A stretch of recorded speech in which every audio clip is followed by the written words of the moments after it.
The Last Note. In the quaint village of Eldenwood, nestled between rolling hills, music was more than mere sound. It was the heartbeat of the community. Every year, the villagers gathered in the town square for the Festival of Melodies, celebrating the diverse tapestry of musical traditions that wove their lives together. This year, however, a cloud of uncertainty loomed over the festival. The village's beloved musician, old Man Cedric, had fallen silent. His enchanting melodies, which had once filled the air, were replaced by an eerie stillness. The townsfolk worried that without Cedric, the heart of the festival would be extinguished.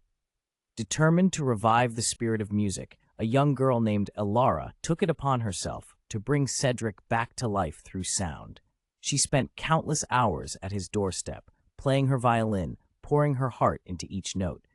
She played the songs that he had once taught her, hoping to lure him out of his solitude.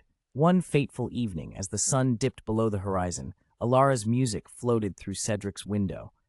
It was a hauntingly beautiful piece, one he had composed years ago but had never shared.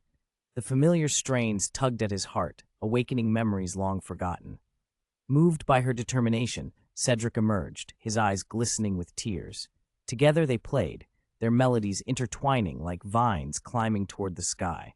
The villagers, drawn by the sound, gathered around them, and in that moment the festival was reborn. Music, they realized, was not merely an art form. It was a lifeline, connecting souls across generations. And so, the Festival of Melodies continued, echoing Cedric's legacy and Elara's spirit, proving that even in silence, the power of music could prevail.